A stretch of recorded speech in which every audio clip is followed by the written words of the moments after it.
हैं ना फिर उन्होंने छवि के साथ ऐसा क्यों किया? वह अपनी बड़ी बेटी को तो दिलो जान से प्यार करते हैं और छोटी बेटी को इतनी तकलीफ देते हैं, ऐसा क्यों वीर? यह सब तो अब हमें राजेश मिश्रा ही बताएंगे। नील भाई, उन लोगों ने छवि के साथ जो किया है उसका हिसाब तो उन्हें देना ही होगा। जो तकलीफ उन लोगों ने हमारी छवि को दी है, उन सारी तकलीफों से उन्हें भी गुजरना होगा। वीर, तुम ठीक कह रहे हो नील, अब उनका बुरा समय शुरू हो चुका है। वीर और नील के केबिन में डॉक्टर उषा अपने सर झुकाए खड़ी थी और वीर डॉक्टर उषा पर अपने गुस्से का कहर बरसा रहा था। वीर, तुमने उसे दिन हमें छवि की बॉडी पर बने जख्मों के निशान के बारे में क्यों नहीं बताया? आई एम सॉरी सर, उसे वक्त एंजल की हालत बहुत ज्यादा क्रिटिकल थी, इस वजह से मेरा ध्यान उनके जख्मों पर गया ही नहीं। नील, तुम एक डॉक्टर होकर इतनी बड़ी गलती कैसे कर सकती हो? वीर, तुम जैसे लापरवाह डॉक्टर की हमारे हॉस्पिटल में कोई जगह नहीं है। आज के बाद इस शहर के आसपास भी नजर मत आना। Get lost. Usha sir please ऐसा मत कीजिए, मैं आपसे वादा करती हूँ अब ऐसी गलती कभी नहीं होगी। नील, शुक्र मनाओ कि तुम्हें इतनी बड़ी सजा नहीं मिल रही है, वरना जो तुमने गलती की है वो हमारी छवि से रिलेटेड है, जो माफी के लायक नहीं है। डॉक्टर उषा रोते हुए, सर प्लीज सिर्फ एक मौका दे दीजिए, मैं आपसे वादा करती हूँ आगे से ऐसा कुछ नहीं होगा। नील, चुपचाप यहाँ से सीधे चली जाओ, वरना हमें यहाँ से धक्के मार कर बाहर निकलना होगा। नील की गुस्से भरी धमकी सुनकर डॉक्टर उषा कुछ नहीं रहती और वहां से चली जाती है। करीब 1 घंटे बाद केबिन का गेट लॉक होता है। नील अपनी कोल्ड वॉइस में कम इन शक्ति के बिल में आता है और वीर और नील को ग्रेड करता है। शक्ति फर्स्ट सर, रमेश खन्ना ने देव से हेल्प मांगी है और देव रमेश खन्ना की हेल्प करने के लिए तैयार है। वीर टेढ़ा मुस्कुरा कर कहता है, उसे जिंदा इसलिए छोड़ा था कि वो डर डर के ठोकरें खा और देव से मदद मांगे और हमें देव को पकड़ने में आसानी हो। करना को क्या लगता है कि उसने अपने जासूसों के जरिए पता करवाया है कि उसे बर्बाद किसने किया है? हमारी इंफॉर्मेशन हमारी मर्जी के खिलाफ लीक नहीं हो सकती। खन्ना को तो सिर्फ एक मोहर है, देव तक पहुंचाने के लिए हम देव को इतना मजबूर कर देंगे कि उसे इंडिया आना ही होगा। शक्ति, खन्ना के आदमी पर नजर रखो, उसकी पाल पाल की खबर हमें मिलनी चाहिए। शक्ति, ओके सर बॉस, खबर मिली है कि आपके मेंशन का एक सब खन्ना के आदमी से मिला हुआ है और वह आपके मेंशन की सारी बात उसे तक पहुंचा रहा है, लेकिन फर्स्ट बस यहाँ पता नहीं चल पाया कि सिर्फ आपके मेंशन की कौन सी इंफॉर्मेशन लीक की है। वीर, उठा लो उसे सैफ को और पता करो कि उसने हमारे मेंशन की कौन सी इंफॉर्मेशन लीक की है। उसे सैफ की मौत भी अब नजदीक है, देखते हैं कि उसे सैफ ने हमारी कौन सी इंफॉर्मेशन खन्ना तक पहुंचाई है और खन्ना हमारी उससे इंफॉर्मेशन से क्या फायदा उठाता है। नील, उन्हें क्या लगता है कि हमें कोई खबर नहीं है? यूं ही दुनिया हमें किंग काकर नहीं बुलाती, वह खुश हो रही है, उन्हें खुश होने दो, इसमें हमारा ही फायदा है। बहुत जल्द उनकी खुशी माता में बदलने वाली है। फिर थोड़ा रुककर वीर शक्ति से कहता है, मुझे छवि के बचपन से लेकर अब तक सारी इंफॉर्मेशन चाहिए। शक्ति फर्स्ट पोस्ट, रोहित ने आपको लेडी बॉस की इंफॉर्मेशन लौटकर वीर शक्ति की बात को बीच में काट कर कहता है, मैं उसे इंफॉर्मेशन से सेटिस्फाई नहीं हूँ, वह इंफॉर्मेशन अधूरी है। मुझे छवि की बचपन से लेकर अब तक की सारी इंफॉर्मेशन चाहिए, इसलिए मैं ये काम तुम्हें दे रहा हूँ। मुझे उम्मीद है कि तुम मुझे निराश नहीं करोगे। शक्ति, ओके फर्स्ट बस। वीर शक्ति, आज नंदिनी की दोपहर 2 बजे की फ्लाइट है, वो लंदन से वापस आ रही है, तुम उसे एयरपोर्ट पर लेने चले जाना। शक्ति, ओके। शक्ति फिर वहां से चला जाता है। खंडहर में रमेश खन्ना के सामने उनका वही आदमी था जिसने वीर और नील की इंफॉर्मेशन मिस्टर खन्ना को दी थी। मिस्टर खन्ना, तो क्या खबर लाए हो जानी? कुछ पता चला या आज भी ऐसे ही मुंह उठाकर आए हो? जानी जी, आपके घर पर किंग्स ने रेड डलवाई थी। किंग्स ने ही अनिल को किडनैप करवाया था और उसे टॉर्चर करके उससे आपके सारे इलीगल कामों की इंफॉर्मेशन ली और फिर वो सारी जानकारी पुलिस में सबमिट करवा दी, लेकिन किंग्स ने पुलिस को भनक तक नहीं लगने दी। यह इंफॉर्मेशन पुलिस तक उन्होंने पहुंचाई है। किंग आपको नकली तरीके से बर्बाद करना चाहते हैं और ऐसा उन्होंने किया भी। मिस्टर खन्ना गुस्से में चिल्लाते हुए कहते हैं, किंग्स आखिर है कौन? ये किंग कहाँ से आते हैं, कहाँ जाते हैं, कुछ पता नहीं चलता। ना जाने कितनी बार यह किंग्स ने मेरे काम के बीच आए हैं। जॉन, बस एक इंफॉर्मेशन और है जॉन। मिस्टर खन्ना गुस्से में, क्या जल्दी बको। जॉन ओबरॉय मेंशन में एक सैफ को हमें पैसों का लालच देकर खरीद लिया है। उसने मुझे बताया कि कुछ हफ्तों से ओबरॉय मेंशन में एक लड़की रह रही है जिसका नाम छवि मिश्रा है और वह लड़की ओबरॉय ब्रदर्स के लिए बहुत खास है। उसने बताया कि उसे वहां पर किसी मत से पता चला कि ओबरॉय ब्रदर्स उसे लड़की से शादी करना चाहते हैं। उसे सैफ ने मुझे चुपके से उसे लड़की की फोटो भी क्लिक करके भेजी है। ये रही उसे लड़की की फोटो। मोबाइल में छवि की फोटो देखकर मिस्टर खन्ना के चेहरे पर कुटिल मुस्कान आ जाती है। मिस्टर खन्ना हो तो तुम मुझे तुम्हारी कमजोरी के बारे में पता चल ही गया। ओबरॉय ब्रदर्स एक ही लड़की से शादी करना चाहते हैं। वाकई में बहुत खूबसूरत है ये लड़की। यह लड़की मेरे फायदे का सौदा साबित होने वाली है। और फिर मिस्टर खन्ना जोर से हंसने लगते हैं, फिर अपने एक्सप्रेशन चेंज करके कहते हैं, मेरी बेटियों की जगह लेना चाहती है, पर मैं ऐसे कैसे होने दे सकता हूँ। इस लड़की को इसकी जगह दिखाना जरूरी है। जॉन बस में इस लड़की के बारे में पता लगवाया है। ये लड़की मिश्रा कॉरपोरेशन के ओनर राजेश मिश्रा की छोटी बेटी है और राजेश मिश्रा अपनी बेटी को कई दिनों से ढूंढ रहे हैं, उसे सेफ एंड से। मुझे पता चला है कि छवि मिश्रा को उसकी फैमिली बहुत टॉर्चर करती है, इसलिए वो दोबारा अपने घर नहीं जाना चाहती। मिस्टर खन्ना, ये तो अच्छी बात है, मतलब राजेश मिश्रा भी हमारे काम का आदमी है। देव से बात हुई या नहीं? जॉन, हाँ, बस देव से कह दिया कि आपको फिक्र करने की जरूरत नहीं है, वह आपके साथ है और वह आपसे बात भी करना चाहते हैं। मिस्टर खन्ना, तो फिर देव को फोन लगा कर मुझे दो, मैं अभी उससे बात करता हूँ। जॉन अपने फोन में दो देव को कॉल करता है। एक बार पूरा कॉल जाने के बाद भी फोन नहीं उठाता तो जॉन दोबारा से ट्राई करता है। दोबारा भी फोन नहीं उठाता तो मिस्टर खन्ना कहते हैं, फिर से लगाओ। तो जॉन तीसरी बार फिर कॉल लगता है। तीसरी बार में 3-4 बार रिंग जाने के बाद दूसरी तरफ से कॉल रिसीव हो जाता है। दूसरी तरफ से देव बड़े ही गुस्से में कॉल रिसीव करता है। देव की गुस्से भरी आवाज सुनकर जॉन डर जाता है और अपने फोन को मिस्टर खन्ना की तरह बढ़ा देता है। मिस्टर खन्ना हंसते हुए, क्या हुआ देव, क्या मैं तेरे कीमती वक्त में दखल दे दिया जो इतना गुस्सा कर रहा है? देव, अरे खन्ना, तू है, तू तो मेरा खास दोस्त है, कभी भी कॉल कर सकता है। तेरी वजह से ही तो मेरा धंधा दुबई में टॉप पर चल रहा है। मुझे तेरे बारे में सब कुछ पता है। अब तू क्या चाहता है ये बता। मिस्टर खन्ना, मुझे किंग्स और ओबरॉय ब्रदर्स से अपना बदला लेना है। उनकी वजह से मैं बर्बाद हो चुका हूँ। किंग का नाम सुनते ही देव की आंखों में गुस्सा उतर जाता है और उसकी आंखें गुस्से से लाल हो जाती है। देव, किंग्स को तो मैं भी बर्बाद करना चाहता हूँ, पर सिर्फ एक बार पता चल जाए कि वो कौन है, फिर वो मेरे कर से नहीं बचे पाएंगे। हर वक्त हमारे काम में टांग उड़ाते हैं। ड्रग्स और लड़कियों की स्मगलिंग की शिव को उन्होंने हमारे कैद से कई बार आजाद करवाया है। उनकी वजह से मुझे कई बार लूज हुआ है। उन्हें तो मैं कभी पकड़ना चाहता हूँ और ऐसी मौत दूंगा कि उनकी रूह कहाँ उठेगी। लेकिन यह उम्र ब्रदर्स ने तेरा क्या बिगाड़ दिया जो तू उन्हें बर्बाद करना चाहता है? मिस्टर खन्ना, ओबरॉय ब्रदर्स ने मेरे सारे शहर से खरीद लिए और मेरा बिजनेस बर्बाद कर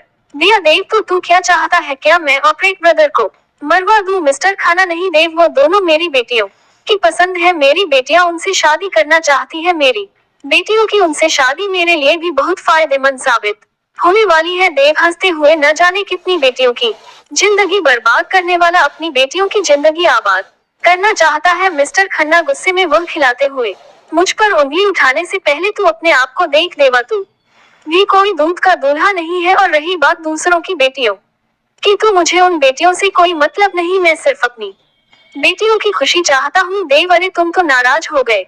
मैं तो मजाक कर रहा था। तो नाराज हो जाएगा तो मेरा तो धंधा ही ठप हो जाएगा। विष्णु खन्ना, चल छोड़ इन सब बातों को। मेरे पास ऑपरेट प्रदर्शित की कमजोरी हाथ लगी है। कोई लड़की है, छवि मिश्रा नाम है उसका, उसकी फोटो में तुझे भेज देता हूँ। तू अपने आदमियों की मदद से उसे लड़की को किडनैप करवा ले, फिर मैं उन ऑपरेशन को अपने इशारों पर नचाऊंगा। लड़की का नाम सुनते ही देव की आंखों में चमक आ जाती है और वह कहता है, पहले मैं उसे लड़की को फोटो तो देख लूं। देव अपने मोबाइल में छवि की फोटो देखा है तो उसका दिल जोरों से धड़कने लगता है और अपने सीने पर हाथ रखकर अपने मन में कहता है, ये पहली ऐसी लड़की है जो देव का दिल धड़क रही है। ये सिर्फ एक रात के लिए नहीं, ये तो सारी जिंदगी के लिए है। और फिर देव के चेहरे पर कुटिल मुस्कान आ जाती है। फिर देव अपने फोन को कान पर लगाकर कहता है, तेरा काम हो जाएगा खन्ना। और फिर वह फोन काट देता है और फिर से छवि की तस्वीर को निहारने लगता है। दोपहर 2 बजे मुंबई एयरपोर्ट पर एक खूबसूरत सी लड़की, उम्र यही कोई 20 साल, जीन्स टॉप पहने हुए, बालों को हाई पोनीटेल में बंधा हुआ, आंखों पर ब्लैक गॉगल्स लगाए हुए, बिल्कुल मॉडल जैसी, हाथों में सूटकेस लिए एयरपोर्ट से बाहर की तरफ आ रही थी। अपनी आंखों के सामने ब्लैक मर्सिडीज से टेक लगाकर खड़े एक हैंडसम से लड़की को देखकर उसे लड़की के कदम वहीं रुक जाते हैं और वह लड़की अपना मुंह बना लेती है। नंदिनी अपने मन में रहती है, मेरे भाइयों को भी किसी बेवकूफ को भेजना था मुझे लेने के लिए। फिर वह शक्ति के पास जाकर खड़ी हो जाती है और कहती है, यह मेरा सूटकेस गाड़ी में रखो। शक्ति जब नंदिनी को देखा है, क्या मैं नंदिनी? हाँ तुम, क्योंकि यहाँ तुम ही हो जो मुझे यहाँ लेने आई हो। मेरे भाइयों ने तुम्हें ही भेजा है मुझे लेने के लिए शक्ति, और अगर मैं तुम्हारा ये सूटकेस गाड़ी में ना रखूं तो नंदिनी ठीक है, तो फिर मैं तुम्हारे साथ कहीं जाने वाली नहीं हूँ। मैं यहाँ से टैक्सी में बैठकर चली जाऊंगी और फिर तुम मेरे भाइयों को जवाब देते रहना। और फिर नंदिनी शक्ति का जवाब सुने बगैर वहां से जाने लगती है कि तभी शक्ति कहता है, रुको नंदिनी, मैं तुम्हारा ये सूटकेस उठाकर गाड़ी में रख रहा हूँ, चलो गाड़ी में बैठो। नंदिनी के चेहरे पर तिरछी मुस्कान आ जाती है। वह फिर कर की पिछली सीट पर जाकर बैठ जाती है, सूती सूटकेस उठाते हुए अपने मन में कहता है, लगता है जंगली बिल्ली अभी तक नाराज है, लेकिन मैं तुम्हें मना लूंगा और आप अपने आप से कभी दूर नहीं जाने दूंगा। शक्ति सूटकेस को कर की डिक्की में रखकर ड्राइविंग सीट पर आकर बैठ जाता है तो वह देखता है नंदिनी पीछे वाली सीट पर बैठी है। तो शक्ति कहता है, नंदिनी मैं कोई तुम्हारा ड्राइवर नहीं हूँ, इसलिए आगे आकर बैठो। नंदिनी मैं यहाँ बैठी हूँ, तुम्हें अगर मुझे अपने साथ ले जाना है तो ठीक, वरना मैं टैक्सी में चली जाऊंगी। इतना कहकर नंदिनी बाहर उतरने लगते हैं तो शक्ति उसे रोक देता है और कहता है, ठीक है तुम्हें जहाँ बैठता है बैठो, मैं तुम्हें कुछ नहीं कहूंगा। और फिर शक्ति नंदिनी को लेकर एयरपोर्ट से निकल जाता है। आखिर क्या होगा देव जब छवि का किडनैप करेगा, जानने के लिए मेरे साथ बने रहिए।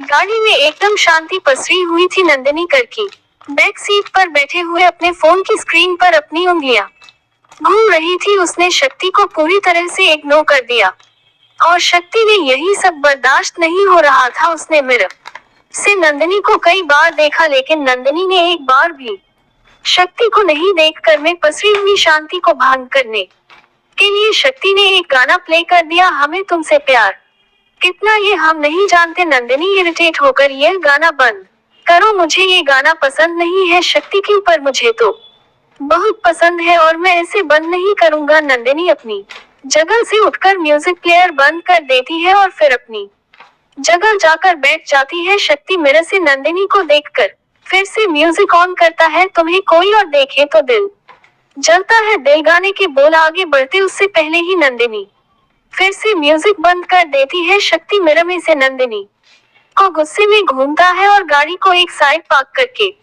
गाड़ी से बाहर आ जाता है और पीछे का डोर खोल के नंदिनी के पास जाकर बैठ जाता है। इस बीच नंदिनी शक्ति को ही देख रही थी। शक्ति बिल्कुल नंदिनी के पास आकर बैठ जाता है। शक्ति तुम्हारी प्रॉब्लम क्या है? नंदिनी मुझे बस ये गाना पसंद नहीं है, अगर तुम्हें ये गाना इतना ही पसंद है तो पहले मुझे घर छोड़ दो, फिर तुम सुनते रहना। शक्ति में गाने की बात नहीं कर रही हूँ। नंदिनी तो फिर किसकी बात कर रहे हो? शक्ति तुम्हारी, तुम मुझे इग्नोर क्यों कर रही हो? नंदिनी मैं तुम्हें इग्नोर कर रही हूँ, थोड़ा हंसते हुए, मेरे इग्नोर करने से तुम्हें क्या फर्क पड़ता है? और वैसे भी तुम मेरे हो कौन जो मैं तुम्हें इग्नोर करूंगी? शक्ति फर्क पड़ता है मुझे और मैं तुम्हारा बहुत कुछ हूँ, बहुत से भी बहुत ज्यादा है, समझी? अब से तुम मुझे इग्नोर मत करना। नंदिनी तुम्हें फर्क पड़ता है? मुझे तो लगता है कि तुम्हारे अंदर कोई फीलिंग है ही नहीं। अब तुम्हें पता चला कि जब कोई हमें इग्नोर करता है तो कैसा फील होता है। मैंने तो तुम्हें सिर्फ चंद मिनट के लिए इग्नोर किया था और तुम्हें इतनी तकलीफ हुई। शक्ति नंदिनी की बीच में बात काट कर कहता है, चंद मिनट? नंदिनी 1 साल, पूरी 1 साल तुमने मुझे इग्नोर किया है। पता है तुम्हें, यह 1 साल मेरे एक जन्म के बराबर गुजारा है और तुम इसे 15 मिनट का रही हूँ। नंदिनी की दोनों बाजुओं को पढ़कर बहुत प्यार करता हूँ मैं तुमसे। जब तुम्हें पहली बार देखा था तब अपना दिल हार बैठा था। उसी वक्त तुम सिर्फ 16 साल की थी, तब से तुमसे प्यार करता हूँ। नंदिनी तो फिर जब मैं तुम्हें 1 साल पहले प्रपोज किया था तो तुमने मेरा प्रपोज एक्सेप्ट क्यों नहीं किया?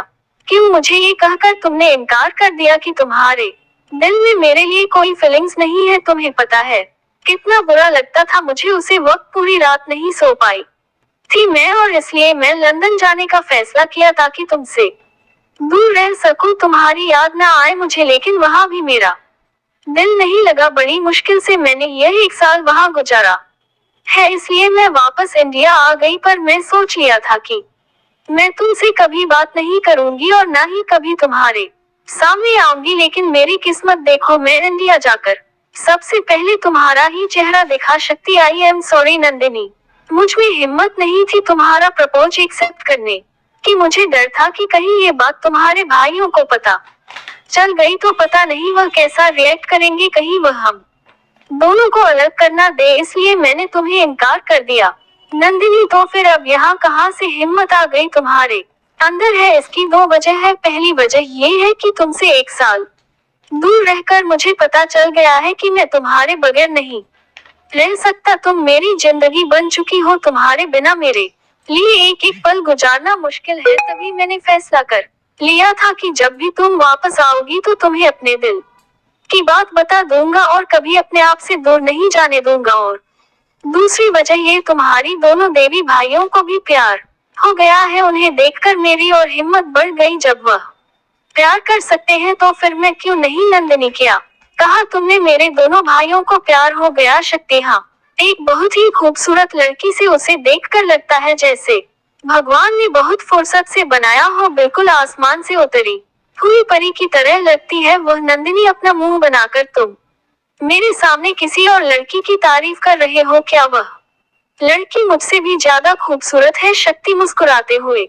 तुम्हें जलन हो रही है नंदिनी हल्की नाराजगी से, जो मुझे तुमसे बात नहीं करनी। शक्ति नंदिनी को साइड से अपनी बाहों में भरते हुए, पहली बात तो ये कि मेरे लिए दुनिया की सबसे खूबसूरत लड़की तुम हो, और दूसरी बात लेडी बॉस को जब मैं पहली बार देखा था तो उनमें मुझे अपनी बहन नजर आई। वह मेरी बहन की तरह है और यह बेवजह है कि बातें अपने दिमाग से निकाल दो। फिर शक्ति नंदिनी को अपनी गोद में बिठाकर उसे किस करना शुरू कर देता है, जिसमें नंदिनी भी शक्ति का साथ देता है। एक लंबी डीप किस के बाद नंदिनी शक्ति को अपनी आप से दूर करती है। शक्ति का तो मन नहीं था नंदिनी को छोड़ने का, जिस पर नंदिनी रहती है। 1 साल की दूरी की बात से एक ही किस में निकाल दोगे क्या सपने? अपनी सेडक्टिव वॉइस, मैम मेरा बस चले तो मैं अपनी बाहों में तुम्हें हमेशा कैद करके रखो और कभी अपने आप से दूर न होने दो। पर अफसोस मैं ऐसा नहीं कर सकता। नंदिनी मुस्कुरा कर कहती है, अब जल्दी से चलो, मुझे अपनी माँ और होने वाली भाभी से मिलना है। मैं भी देखना चाहती हूँ आखिर वह लड़की कौन है जिसे मेरे दोनों देवल भाइयों का दिल चुरा लिया। शक्ति अब भी यही रहोगी या मेरे साथ आगे बैठोगे? नंदिनी शर्मा कर, मुझे तुम्हारे साथ आगे बैठने में कोई परेशानी नहीं है। शक्ति तो फिर ठीक है, चलो दोनों फ्रंट सीट पर बैठ जाते हैं। शक्ति फिर से वही सॉन्ग प्ले कर देता है और इस बार नंदिनी भी कुछ नहीं कहती। प्लीज 200 लाइक करें, तभी आगे के एपिसोड अपलोड होंगे। Mafia borders little wife. 1.5 घंटे में शक्ति और नंदिनी ओबरॉय मेंशन पहुंचते हैं। नंदिनी जल्दी से घर का गेट खोलकर मेंशन के अंदर जाती है। देविका आंटी और छवि नंदिनी का बड़ी ही बेसब्री से इंतजार कर रही थी। जैसे ही देविका का आंटी नंदिनी को देती है, वह भावुक हो जाती है और नंदिनी के पास जाकर नंदिनी को गले से लगा लेती है। देविका आंटी की आंखों में आंसू आ जाते हैं। नंदिनी जब देविका आंटी को देती है तो वो हल्का गुस्सा करके कहती है, मन लगता है मेरे यहाँ आने से आपको खुशी नहीं हुई इसलिए तो आप रो रही है। देविका है, पगली ये तो कैसी बातें कर रही है, ये तो खुशी के आंसू है। वैसे तू तो बड़ी ही जिद करके गई थी, लंदन ग्रेजुएशन कंप्लीट भी नहीं किया और वापस आ गई। अब तक शक्ति भी नंदिनी का बैग लेकर मेंशन में आ गया था। नंदिनी तिरछी नजरों से शक्ति को देखते हुए, अब क्या करूं, मन आप सभी की इतनी याद आ रही थी कि मेरा मन ही नहीं लगा, इसलिए वापस आ गई। अब अपने आगे की पढ़ाई यहीं पर कंप्लीट करूंगी। नंदिनी की नजर छवि पर जाती है, जो कि देविका कई से थोड़ी पीछे खड़ी थी। देविका आंटी नंदिनी को छवि के बारे में बताती है। उसके पहले ही नंदिनी छवि से कहती है, वो तो तुम हो, वो ब्यूटीफुल गर्ल जिसने मेरे दोनों भाइयों को दिल चुरा लिया। नंदिनी की बात सुनकर छवि के चेहरे पर स्माइल आ जाती है और वह शर्मा कर अपनी नजरें झुका लेती है। नंदिनी भी छवि को ऐसे देखकर मुस्कुराने लगती है। देविका तुझे ये सब किसने बताए? नंदिनी ने बेख्याली से शक्ति ने नंदिनी की बात सुनकर शक्ति हड़बड़ा जाता है और वह जल्दी से देविका आंटी के पास आकर उनके पैर छूकर कहता है, आंटी अब मुझे चलना चाहिए। फर्स्ट बॉस ने मुझे बहुत ही इम्पोर्टेंट काम दिया है, मुझे उसे पूरा करना है। मैं आपसे बाद में मिलता हूँ। आंटी शक्ति के सिर पर हाथ फेरते हुए, हाथ ही कर सकती बेटा, अपना ख्याल रखना। शक्ति की शक्ति एक नजर नंदिनी को देखकर फिर वहां से चला जाता है नंदिनी छवि की तरफ अपना हाथ बढ़ाकर। मैं नंदिनी और तुम सभी भी नंदिनी के साथ हाथ मिलाते हुए मैं छवि नंदिनी। वह नाम भी बहुत खूबसूरत है छवि, आप भी बहुत खूबसूरत हो और आपका भी नाम बहुत सुंदर है नंदिनी। अरे यह आप क्या लगा रखा है, मुझे इतनी इज्जत अच्छी नहीं लगती नाम में। किसी को इतनी इज्जत देती हूँ और नहीं लेती हूँ, इसलिए तुम भी मुझे तुम कहकर बुलाओ छवि, लेकिन आप मुझसे बड़ी होगी तो मैं आपको तुम कैसे कह सकती हूँ नंदिनी। अपना मुंह बनाकर, मैं कोई तुम्हारी दीदी विधि नहीं हूँ, हम दोनों फ्रेंड्स हैं जो दो बहनों से बढ़कर होती है, जिनमें कोई सीक्रेट्स नहीं होता। एक बार बहनों में भी सीक्रेट से रहते हैं, लेकिन फ्रेंड्स में कुछ नहीं होता और ना ही उम्र होती है, चाहे फ्रेंड बड़ी हो या छोटी। नंदिनी की बात सुनकर छवि की आंखों में पानी आ जाता है और वह भावुक होकर नंदिनी को गले लगा लेती है और कहती है, मेरी जिंदगी में आप ऐसी पहली लड़की है जो मेरी इतनी अच्छी दोस्त है।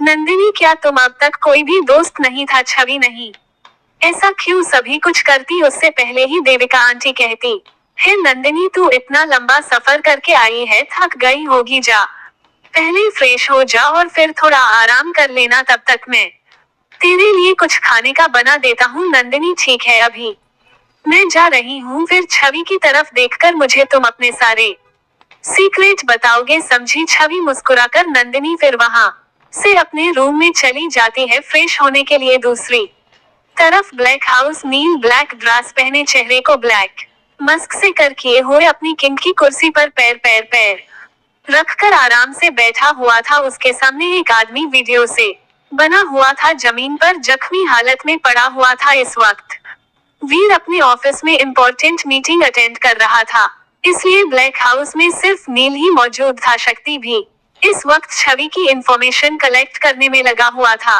रात का वक्त शक्ति को छवि की इंफॉर्मेशन अपने दोनों बॉस को जो देनी थी। आदमी की, आप मुझे क्यों बंद कर रखा है? मैं आपका क्या बिगाड़ा है? प्लीज मुझे खोल दे और मुझे जाने दे। किंग तुझे खोल दूं और तुझे जाने दो। किंग इतना बेवकूफ नहीं है, जो भी गुनाह है लोगों को जबरदस्ती सजा दे आदमी, लेकिन मैंने कोई गुनाह नहीं किया है, फिर मुझे क्यों बंद रखा है? कि तुमने ओबरॉय मैंशन की इंफॉर्मेशन खन्ना तक पहुंचाई है? मुझे जानना है कि तूने ऐसी कौन सी इंफॉर्मेशन खन्ना तक पहुंचाई है। से अगर मेरे उम्र में मैंशन की इंफॉर्मेशन रमेश खन्ना तक पहुंचाई है तो इसमें आपका क्या लेना देना है? किंग अपने ठंडा आवाज में, तुझे जितना पूछा जा रहा है उतना जवाब दे। तेरी इतनी औकात नहीं है कि तू किंग से सवाल करे। किंग की ठंडी आवाज सुनकर सिर्फ पूरी तरह से कांप उठा और वो सोचने पर मजबूर हो गया कि आखिर वह ब्रदर और किंग का क्या लेना देना है। सैफ को जवाब नहीं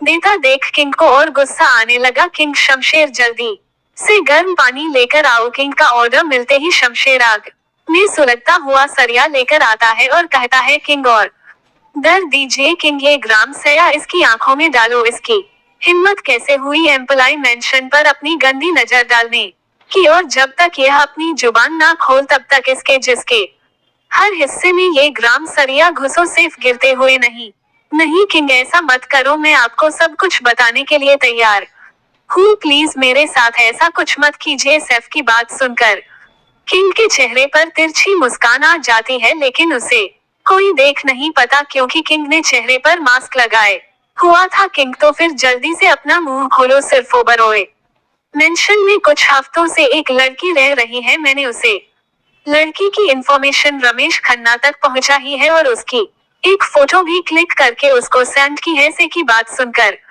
किंग ने गुस्से में अपनी मुटियार भेज ली और वह किंग की चेयर से खड़े होकर सबसे कहता है, तेरी इतनी हिम्मत हमारी प्रिंसेस पर अपनी गंदे नजर डाली, उसकी फोटो दुश्मनों तक पहुंचाने की। शमशेर इसे इतना तड़पाओ कि यह मौत की भीख मांगे, लेकिन इसे मौत नहीं आनी चाहिए। इतना कहकर किंग वहां से निकल जाता है। किंग की कोई भी बात से को तो समझ में नहीं आ रही थी, वह तो ऐसा मंजेश में ही था, लेकिन वह इतना तो समझ गया था कि चंद पैसों के लालच में आकर उसने अपनी ही पैरों पर कुल्हाड़ी मार ली है। अब उसे पछतावा हो रहा था कि उसने चंद पैसों का लालच क्यों किया। किंग ब्लैक हाउस से निकलकर अपने घर में बैठकर निकल जाता है। गाड़ी थोड़ी ही आगे बढ़ी थी कि किंग का फोन वाइब्रेट होता है। किंग अपना मोबाइल निकाल कर देखता है जिसकी आईडी पर भाई नाम प्लेस हो रहा था। किंग अपना फोन कम पर लगाकर कहता है, बोलिए भाई वीर, उसे अपना मुंह है खिला या नहीं?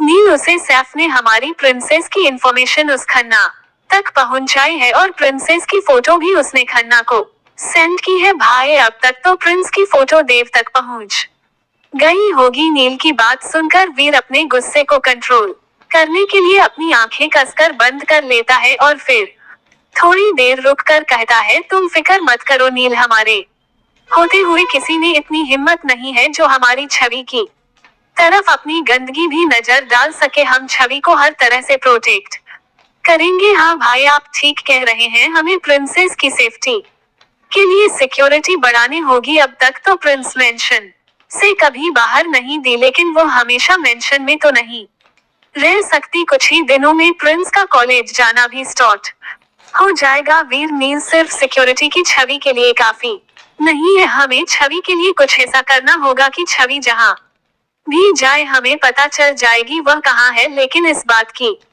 भनक छवि को भी ना हो। भाई, मेरे पास एक आइडिया है जिससे हर वक्त हम प्रिंस पर नजर रख सकते हैं। अच्छा, और वह आइडिया क्या है? नील वीर को फिर कुछ बताता है, जिसे सुनकर वीर भी कुछ और जाता है और कहता है, तुम्हारा आइडिया बहुत अच्छा है। ओबरॉय मेंशन में छवि अपने रूम में नंदिनी के साथ बैठकर बातें कर रही थी। छवि को नंदिनी का नेचर बहुत अच्छा लगा था और नंदिनी को भी छवि का नेचर बहुत पसंद आता है।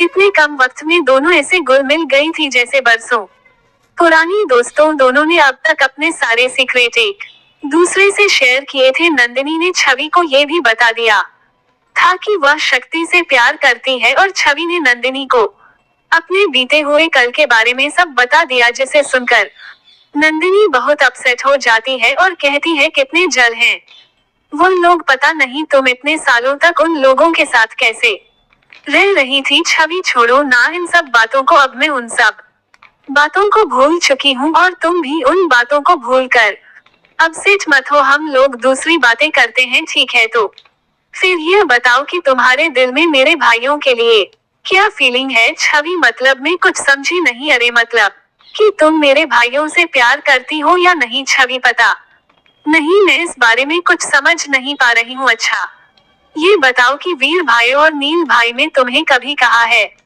कि वह तुमसे प्यार करते हैं? हाँ, उन्होंने मुझे ये बात कई बार बोली है कि वह दोनों मुझे बहुत प्यार करते हैं और मेरे साथ शादी भी करना चाहते हैं। नंदिनी मुस्कुरा कर, अच्छा, जब वीर भाई और नील भाई तुम्हारे करीब आते हैं, तुम्हें टच करते हैं, तो तुम्हें कैसा लगता है? क्या तुम्हें उनका टच बुरा लगता है? नहीं, मुझे उनका टच बुरा नहीं लगता, बल्कि जब वो दोनों मेरे पास आते हैं तो मेरी धड़कनें बहुत तेज हो जाती हैं। मुझे मेरे पेट में गुदगुदी जैसी लगता है, मुझे बहुत अच्छा लगता है। नंदिनी खुश होकर, अरे तो देवी जी, इसे ही तो प्यार कहते हैं। मतलब तुम मेरे दोनों भाइयों से प्यार करती है, सभी अपना मुंह है बनकर रहती है। मैं मानती नहीं ऐसा कोई प्यार होता है। नंदिनी अपना माथा पीटते हुए कहती है, अब तुम्हें मैं कैसे समझाऊं? फिर कुछ सोचकर नंदिनी के चेहरे पर शैतानी मुस्कान आ जाती है। फिर वह कहती है, तुम्हें पता है छवि, लंदन जाने से पहले मैं कहीं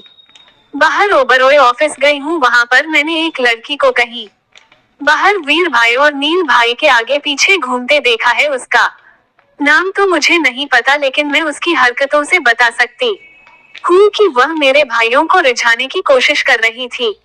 हाँ, वह बात अलग है कि मेरे दोनों भाई उसे लड़की से प्यार नहीं करते होंगे, इसलिए तो उन्होंने तुमसे अपने प्यार का इजहार किया। लेकिन अब तक तुम अपनी फीलिंग समझकर वीर और नील भाई से अपने प्यार का इजहार नहीं करोगी तो उन्हें कैसे पता चलेगा कि तुम भी उनसे प्यार करती हो? और कहीं ऐसा नहीं हो कि मजबूरी में वो तुम्हें छोड़कर उसे लड़की के पास चले जाए और फिर उससे शादी कर ले। नंदिनी की बात सुनकर छवि एकदम से बेड पर खड़ी हो जाती है और कहती है, नहीं, ऐसा नहीं हो सकता। मैं उसे चुड़ैल का मोहन और चलूंगी। उसकी हिम्मत कैसे हुई? मेरे दोनों प्रिंस पहले अपनी बुरी नजर डालने की उस चुड़ैल को मैं छोड़ूंगी नहीं, अपने दोनों प्रिंस से तो मैं शादी करूंगी। नंदिनी अपने मुंह पर हाथ रखकर अपनी हंसी कंट्रोल करने की कोशिश कर रही है थी और अपने मन में रहती है, शेरनी जगती वो नंदिनी, तेरा आइडिया तो काम कर गया, पता नहीं कौन लड़की होगी वह जिसका मेरी प्यारी भाभी मुंह नाचने वाली है। फिर नंदिनी रहती है, हाँ तो तभी जब तक तुम नील भाई और वीर भाई को प्रपोज नहीं करोगी तब तक उन्हें कैसे पता चलेगा कि तुम उनसे प्यार करती हो। छवि, प्रपोज हो कैसे करते हैं? नंदिनी अपने मन में रहती है, वो अब ये भी समझाना पड़ेगा। चल बेटा नंदिनी, इतना तो समझा दिया, अब प्रपोज करने के बारे में भी समझा दे। नहीं नंदिनी, तुम ना वीर भाई और नील भाई के लिए सरप्राइज प्लान करो और फिर उसे डेट में तुम उन्हें प्रपोज भी कर देना और उन्हें बता देना कि तुम उनसे कितना प्यार करती हो। छवि, मुझे ये सब नहीं आता, क्या इसमें तुम मेरी मदद करोगी? नंदिनी, तुम उसकी फिक्र मत करो, मैं उसकी सारी अरेंजमेंट करवा दूंगी। आज रात को ही तुम मेरे दोनों भाइयों को प्रपोज करने वाली हो, ठीक है? छवि खुश होकर ठीक है। पार्ट 22। रात के 8:30 बजे ओबरॉय मेंशन के गेट के बाहर एक ब्लैक कलर की कार आकर रुकी। वॉचमैन ने जल्दी से मेंशन का गेट ओपन किया कर मेंशन के अंदर एंटर हुई। जल्दी से दो बॉडीगार्ड कर के पास आए और उन्होंने कर के दोनों तरफ के गेट ओपन किया। गाड़ी की दोनों साइड से वीर और नील निकाल कर बाहर आए और सीधा मेंशन के अंदर चली गई। लिविंग रूम में सोफे पर देविका आंटी और नंदिनी बैठकर बातें कर रही थी। वीर और नील नंदिनी को देखकर खुश हो गई, नन्ही भी वीर और नील को देखकर खुशी से झूम उठी और जाकर अपने दोनों भाइयों के गले लग गई। कैसे हैं आप दोनों? वीर, हम ठीक हैं। गुड़िया, तुम बताओ तुम कैसी हो? मैं भी ठीक हूँ। फिर अपना मुंह बनाकर रहती है, लेकिन मैं आप दोनों से नाराज हूँ।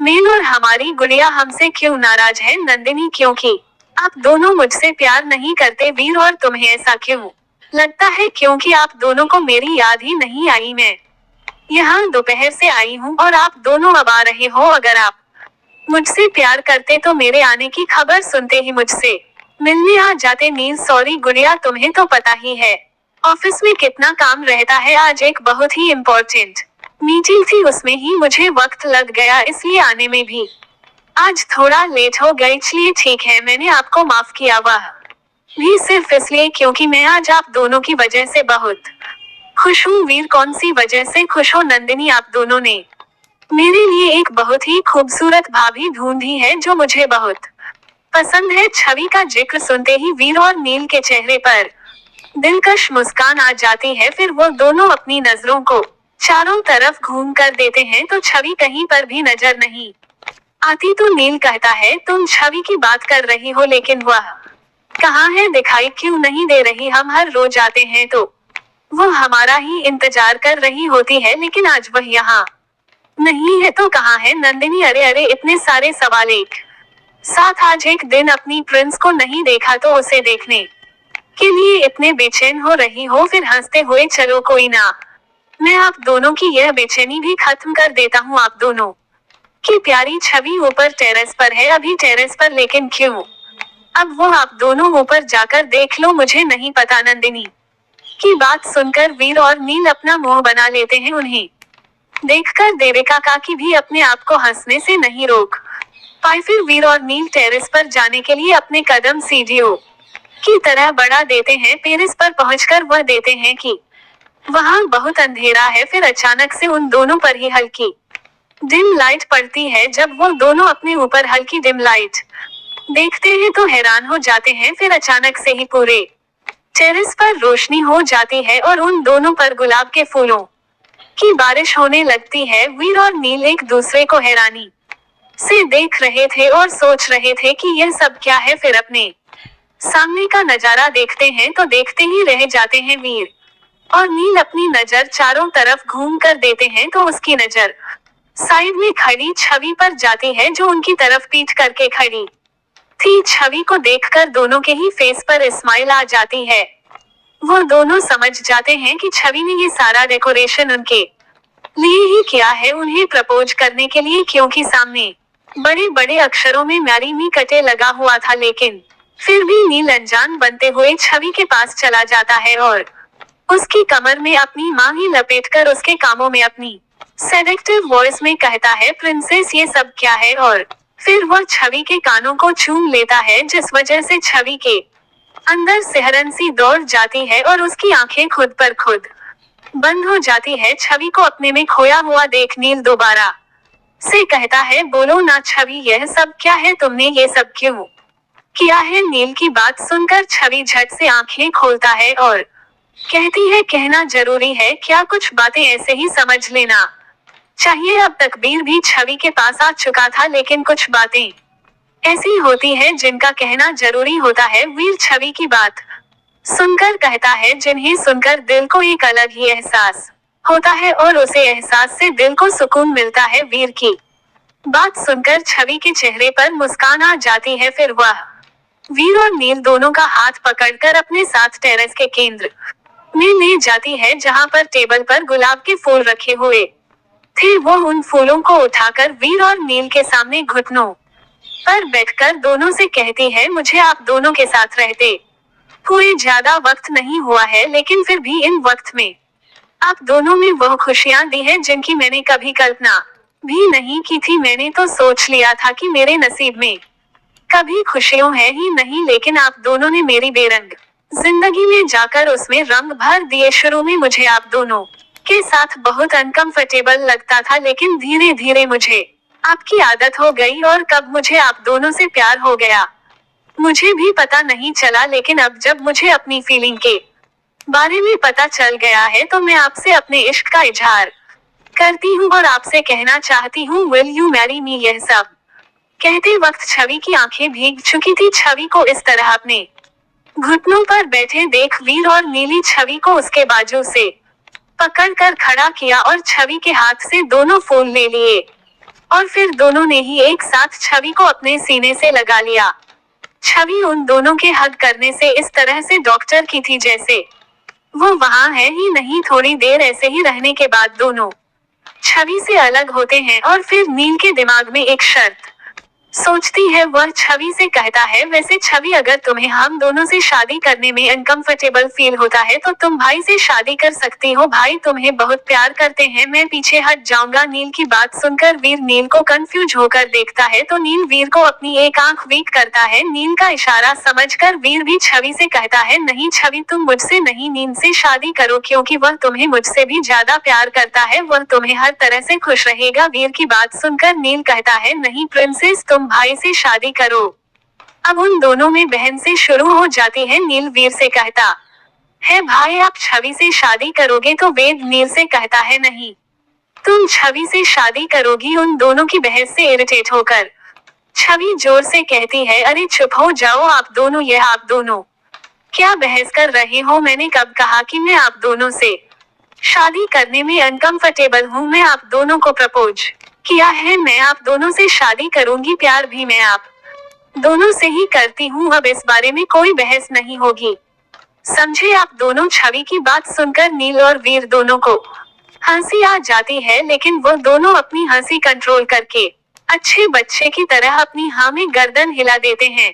फिर छवि रहती है, आप दोनों ने अभी तक मुझे अपने प्रपोज का जवाब नहीं दिया। छवि की बात सुनकर वीर और नील दोनों एक साथ छवि का हाथ पकड़कर उसे कहते हैं, हाँ हम भी तुमसे बहुत प्यार करते हैं, तुमसे शादी करना चाहते हैं और तुमसे वादा करते हैं कि तुम्हें जिंदगी में कभी कोई तकलीफ नहीं होने देंगे। वीर और नील की बात सुनकर सभी खुशी से झूम उठती है और कहती है, तो बताओ फिर कब कर रहे हो मुझसे शादी? वीर, अभी तुम बहुत छोटी हो। छवि, थोड़ी बड़ी हो जाओ, फिर हम तुमसे शादी करेंगे। छवि अपने आप को देखकर कहती है, इतनी तो बड़ी हो गई हूँ, और कितनी बड़ी होगी, और मुझे नहीं लगता कि अब इससे ज्यादा मेरी हाइट बढ़ेगी। छवि की बात सुनकर वीर और नील दोनों को बहुत हंसी आती है। फिर नील छवि को साइड से अपनी बाहों में भरकर कहता है, ओ हमारी प्यारी छवि, भाई तुम्हारी हाइट की नहीं बल्कि तुम्हारी उम्र की बात कर रहे हैं। अभी तो तुम पूरी 18 साल की भी नहीं हुई हो। अगले महीने 18 साल की होगी। 2-3 साल रुको, फिर करते हैं तुमसे शादी। मिल की बात सुनकर छवि का चेहरा ऐसा हो जाता है जैसे वह अभी रो देगी, क्योंकि उसके दिमाग में तो ऑफिस वाली लड़की ही घूम रही थी कि कहीं वह लड़की उसे उसके दोनों प्रिंस को छीन कर ना ले जाए। वह अपनी रोनी सूरत बनकर रहती है, नहीं मुझे आप दोनों से अभी शादी करना है। मैं 2-3 साल का इंतजार नहीं कर सकती। वीर, क्या अभी? छवि, अभी मतलब अभी कुछ दिनों में। नील पर प्रिंसेस इतनी जल्दी क्या है छवि, मुझे नहीं पता।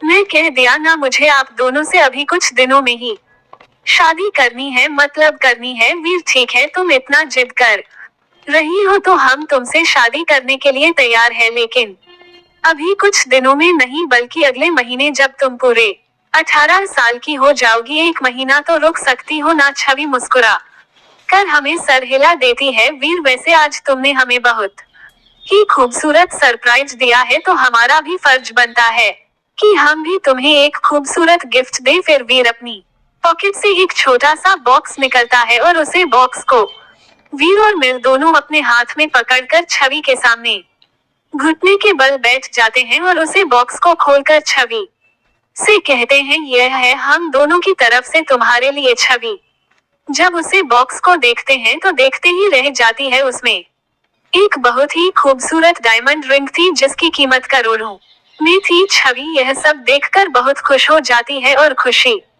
की वजह से उसकी आंखों से आंसू बहने लगते हैं और वह खुश होते हुए अपने हाथ को आगे कर देती है और इशारा करती है कि वह दोनों उसे यह रिंग पहने। छवि का इशारा समझकर वीर और नील उसे बॉक्स में से रिंग को निकालकर दोनों ही एक साथ मिलकर छवि को रिंग पहना देते हैं और फिर छवि उन दोनों को खड़ा करके कहती है, थैंक यू सो मच मेरी लाइफ में आने के लिए, मुझे इतनी सारी खुशियां देने के लिए, मुझे इतना प्यार करने के लिए और मुझे इतना अच्छा परिवार देने के लिए। छवि की बात सुनकर वीर और नील दोनों एक साथ रहते हैं।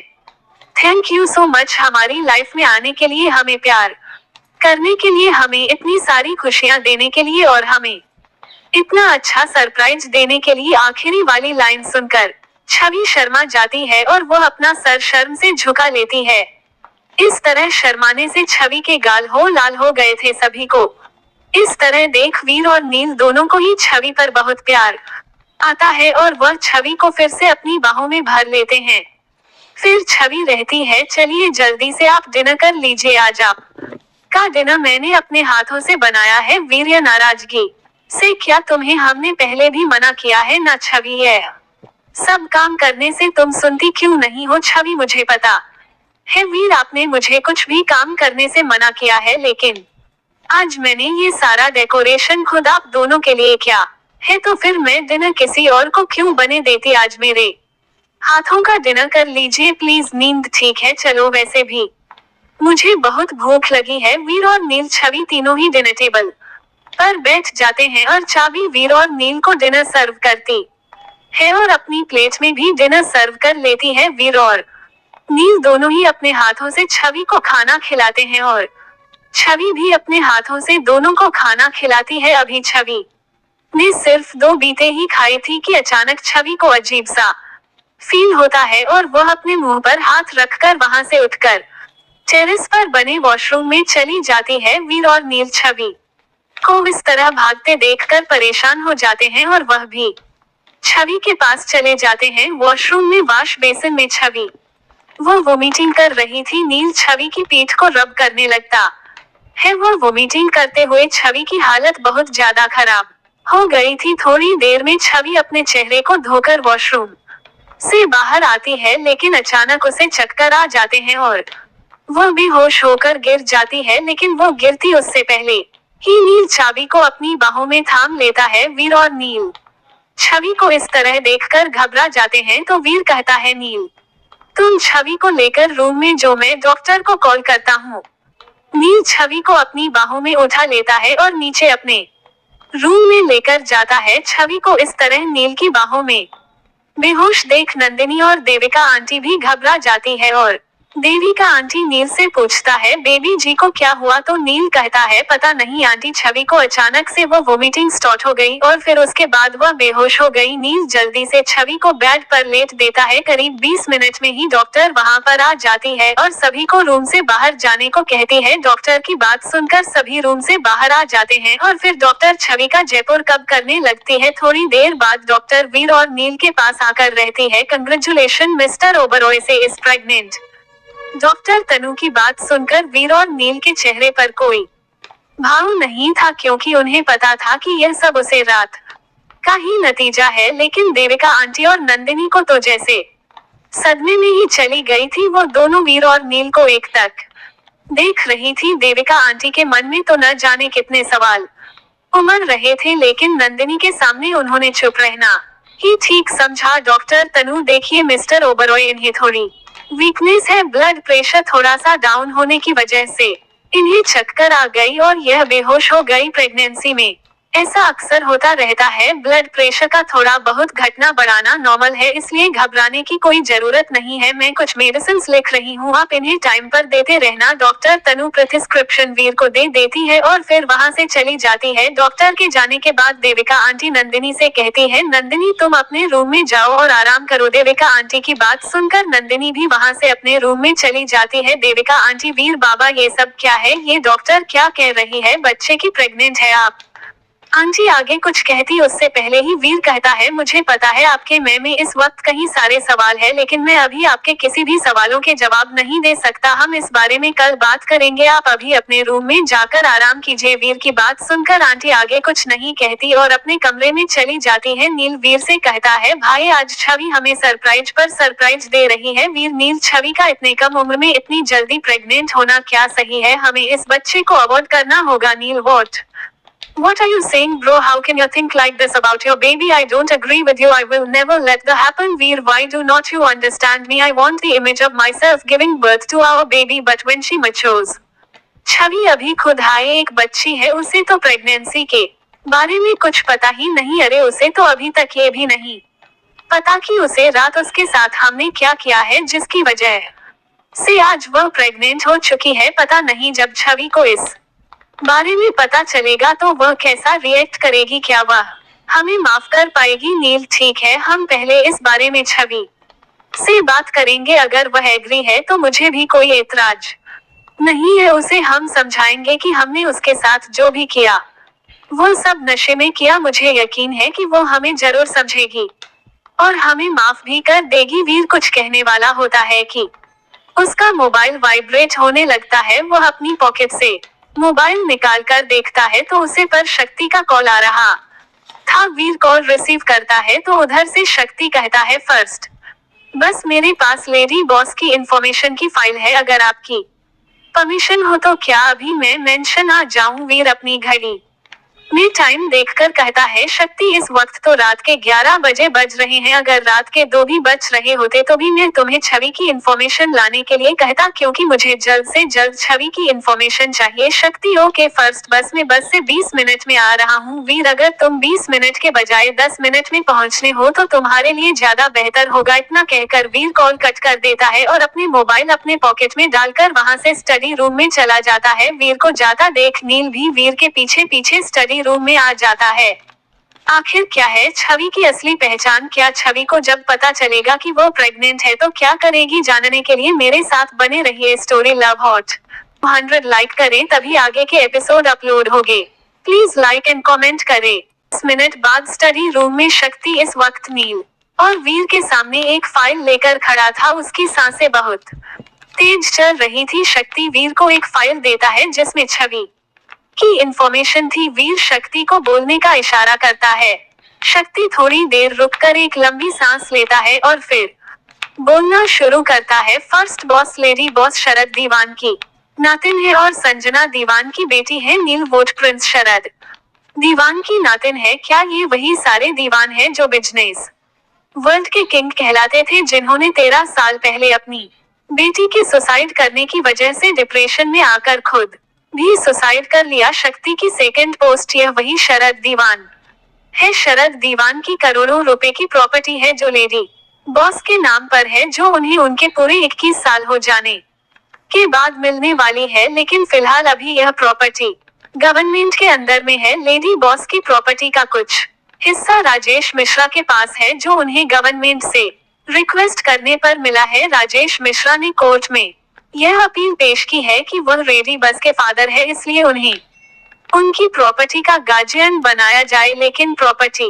की बिल में ऐसा कुछ नहीं लिखा था, इसलिए राजेश मिश्रा को लेडी बॉस का फादर होने की वजह से उन्हें उनकी प्रॉपर्टी की खुशी से का गार्जियन बना दिया गया। राजेश मिश्रा ने अपने वकीलों की मदद से या यूं कहे इलीगल तरीके से दीवान इंडस्ट्रीज का नाम चेंज करवा कर मिश्रा कॉरपोरेशन करवा लिया। इसी तरह उन्होंने दीवान हाउस को मिश्रा हाउस के नाम में बदलवा दिया। हालांकि राजेश मिश्रा तो दीवान मेंशन को मिश्रा मेंशन के नाम से चेंज करवाना चाहते थे, लेकिन दीवान मेंशन मिश्रा हाउस के मुकाबले 4 गुना ज्यादा बड़ा है और राजेश मिश्रा को लेडी बॉस की प्रॉपर्टी के कुछ हिस्से का ही गार्डन बनाया गया है। इस वजह से वह ऐसा नहीं कर पाए, इसलिए उन्होंने दीवान हाउस को मिश्रा हाउस के नाम में बदलवाया। लेकिन नाम चेंज होने के बाद भी यह सब लेडी बॉस के नाम पर ही है। राजेश मिश्रा का लेडी बॉस की प्रॉपर्टी में 1% भी हिस्सा नहीं है वीर। और कुछ इन्फॉर्मेशन शक्ति राजेश मिश्रा एक छोटे से काम का रहने वाला है। गांव में ज्यादा आमदनी ना मिलने की वजह से वह मुंबई आ गया था अपने घर की आर्थिक स्थिति को सुधारने के लिए। पूरे गांव में राजेश मिश्रा ही ऐसा आदमी था जो पढ़ा लिखा था। मुंबई जाकर कुछ महीने ऐसे ही बेकरी में गुजारने के बाद राजेश मिश्रा को दीवान इंडस्ट्रीज में काम करने के लिए नौकरी मिल गई थी और वहीं पर राजेश मिश्रा की मुलाकात संजना दीवान से हुई और फिर उन दोनों में प्यार हुआ और दोनों ने शादी कर ली। राजेश मिश्रा को दीवान इंडस्ट्री में काम करते हुए सिर्फ 1 महीना हुआ था। 1 महीने में ही उन्होंने संजना मिश्रा से प्यार किया और शादी में ही कर ली। राजेश मिश्रा पहले से ही शादीशुदा था। जब वह मुंबई आया था तब उसकी एक 3 साल की बेटी भी थी। वह अपनी बीवी और बेटी को गांव में ही छोड़कर आया था और शायद ये बात संजना दीवान को पता चल गई। इस वजह से वह डिप्रेशन में रहने लगी और फिर उन्होंने सुसाइड कर लिया। लेकिन शायद ये बात सारे दीवान को पता नहीं चली कि राजेश मिश्रा पहले से ही शादीशुदा है। वीर, यह बात तो तय है कि राजेश मिश्रा एक बहुत ही चालाक आदमी है। उसने प्रॉपर्टी अपने नाम करवाने के लिए बहुत कुछ किया है, लेकिन फिर भी वो कुछ नहीं कर सका। लेकिन मुझे एक बात समझ में नहीं आ रही, कोई भी पिता अपनी बेटी के साथ ऐसा दुर्व्यवहार कैसे कर सकता है। छवि है तो राजेश मिश्रा की बेटी, आखिर ऐसी क्या वजह थी जो शरद दीवान ने अपने सारे प्रॉपर्टी छवि के नाम कर दी और राजेश मिश्रा को 1% का हिस्सा भी नहीं दिया और मैं ही राजेश मिश्रा को छवि की प्रॉपर्टी का गार्जियन बनाया। मिल सकती इसके अलावा और कोई इंफॉर्मेशन नहीं है। सब 3-9 सेकंड, बस इसके अलावा और कोई इंफॉर्मेशन नहीं है। नील सोचने वाली बात है भाई। संजना दीवान की डेट के बाद शरद दीवान अगर डिप्रेशन में थे तो उन्होंने इतनी शुद्ध कैसे बनी कि उन्होंने अपने सारे प्रॉपर्टी छवि के नाम कर दी। शक्ति, बस कहीं ऐसा तो नहीं कि सिर्फ दीवान का मर्डर हुआ हो और उसे सुसाइड का नाम दिया गया हो। वीर, तुम्हारे भारत में ये पॉइंट है। शक्ति, यह राजेश मिश्रा बहुत चालाक आदमी है। जब छवि ने मुझसे पहली बार कहा था कि वो अपने घर नहीं जाना चाहती, तब से ही मुझे इस आदमी पर शक है। बहुत से राज दफन है इसके अंदर। अब तो ये खुद सारी रात से पर्दा हटाएगा। शक्ति, बस मुझे अपने खास आदमियों से एक और बहुत बड़ी इंफॉर्मेशन पता चली है। रमेश खन्ना ने देव के कुछ खास आदमियों के साथ मिलकर कुछ लड़कियों को किडनैप कर लिया है और वह उन लड़कियों को शिफ्ट की मदद से दुबई पहुंचाना चाहता है और शायद वह कल ही इस काम को अंजाम देने वाला है। नील कुत्ते की दुम कभी सीधी नहीं हो सकती। इतना कुछ हो जाने के बाद भी यह करना अपनी हरकतों से बात नहीं आ रहा है। शक्ति, तुम शमशेर और अपने खास आदमियों के साथ मिलकर उन लड़कियों को बचाने की तैयारी करो। हमें किसी भी कीमत पर उसे शिव को दुबई जाने से रोकता है। शक्ति, ओके सेकंड, बस कुछ देर और बातें करने के बाद शक्ति वहां से दुबई जाने वाली सीट को रोकने की अरेंजमेंट करने के लिए निकल जाता है और वीर और नील अपने रूम में आ जाते हैं। जब वो दोनों रूम में आते हैं तो देखते हैं कि छवि को होश चुका था और वो उठने की कोशिश कर रही थी। नील जल्दी से छवि के पास जाकर छवि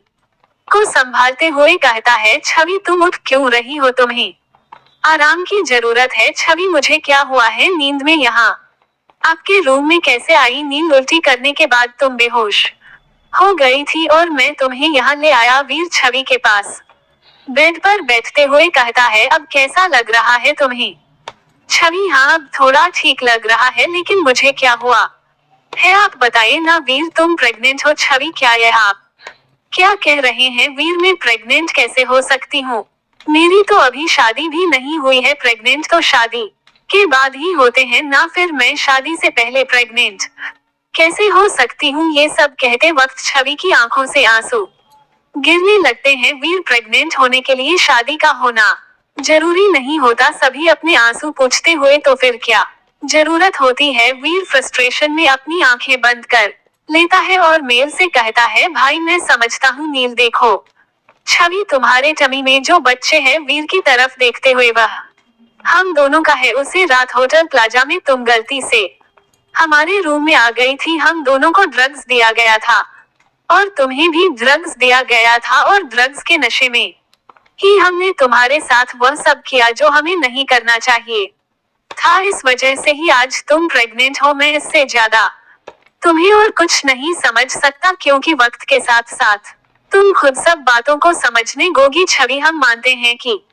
उसे रात हमने बहुत बड़ी गलती की थी और उसका नतीजा आज हमारे सामने है, लेकिन यकीन मानो जो कुछ भी हुआ वह हमने जानबूझकर नहीं किया। हम तुमसे माफी मांगते हैं, क्या तुम हमें माफ कर दोगी। वीर भी छवि को माफी की उम्मीद से देख रहा था। वीर की आंखों में साफ नजर आ रहा था कि उसे अपनी किए पर बहुत गिल्ट फील हो रहा है। छवि, आप माफी क्यों मांग रहे हैं? अभी आपने ही तो कहा है जो कुछ भी हुआ वह आपने जानबूझकर नहीं किया, और उसे सबके लिए आपको गिल्ट फील करने की कोई जरूरत नहीं है। मुझे नहीं पता उसे रात क्या हुआ था, लेकिन फिर भी मैं उसे रात को अपनी जिंदगी की सबसे खूबसूरत रात समझता हूँ। अगर वह रात नहीं होती तो आज आप दोनों मेरी लाइफ में नहीं होते। छवि की बात सुनकर नील और वीर के चेहरे पर खुशी खिल उठती है और वह छवि को अपनी बाहों में भर लेते हैं। फिर वीर छवि से अलग होते हुए कहता है, प्रेगनेंसी के लिए अभी तुम्हारी उम्र बहुत छोटी है, इसलिए हम चाहते हैं कि तुम इस बच्चे को अबॉर्ट कर दो। सभी क्या ऐसा करने से वो बच्चे इस दुनिया में नहीं आ पाएगा? नील, हाँ छवि, लेकिन इन सब में इस बच्चे की क्या गलती है जो हम इसे प्लीज करें? मैं इस बच्चे को अबॉर्ट नहीं करना चाहती, मैं अपने इस बच्चे को दुनिया में लाना चाहती हूँ। भले ही मुझे इन सब के बारे में कुछ ज्यादा नहीं पता, लेकिन मैं अपनी बेबी को अच्छी प्रवेश देने की पूरी कोशिश करूंगी और अपने बच्चे को कभी किसी बात की कोई तकलीफ नहीं होनी दूंगी। छवि की बात सुनकर वीर और नील तो छवि को हैरानी से देख रहे थे कि कैसे छवि इतनी समझदारी की बातें कर रही है। छवि की बातें उन दोनों को इस बात का एहसास कर रही थी कि लड़की चाहे अपनी उम्र के किसी भी पड़ाव में क्यों ना हो, लेकिन वह माँ बनती है तो माँ होती है। वह अपने बच्चों को कभी भी किसी भी तकलीफ में नहीं देख सकती। अगर उसके बच्चे को हल्की सी भी करो जाती है तो उसका दर्द सबसे पहले माँ पर होता है। वीर और नील को इस वक्त छवि पर प्राउड फील हो रहा था और दोनों ही प्यार से बड़ी बड़ी छवि के फोरहेड पर किस कर लेते हैं। प्रिंस, तुमने खाना ठीक से नहीं खाया है, तुमने अपनी मेडिसिन भी नहीं ली, तो मैं तुम्हारे लिए खाना लेकर आता हूँ। सभी नहीं मिल, मेरा खाना खाने का बिल्कुल मन नहीं है, मैं सिर्फ जूस पी लूंगी और कुछ नहीं खाऊंगी। वीर, ठीक है, जैसा तुम्हें ठीक लगे। वैसे भी अब बहुत रात हो चुकी है, तुम जूस पीकर अपनी मेडिसिन खाकर सो जाओ और अब से तुम यही हमारे रूम में रहोगी। तुम्हें कोई एतराज तो नहीं है ना? छवि खुशी से अपनी गर्दन नाम ही हिलाकर कहती है, मुझे कोई एतराज नहीं है। भाग 24। अगली सुबह आज भी वीर की नींद जल्दी खुल गई थी। वीर अपने पास देखता है तो छवि उसके पास सो रही थी और सभी के पास नील छवि को अपनी बाहों में भरकर सो रहा था। वीर जब उन दोनों को देखा है तो उसके चेहरे पर मुस्कान आ जाती है। फिर झुककर छवि और नील के फोरहेड पर किस कर लेता है। फिर वीर की नजर छवि के पेट पर चली जाती है। वीर छवि के पेट पर अपना हाथ रखकर अपने मन में कहता है, I am sorry baby, your first daddy is very bad, I told you to avoid but your mom is very nice who thought of you instead of thinking of himself and proud my thinking wrong, but I promise you that I will protect you. Your mom and your second dad till my last breath।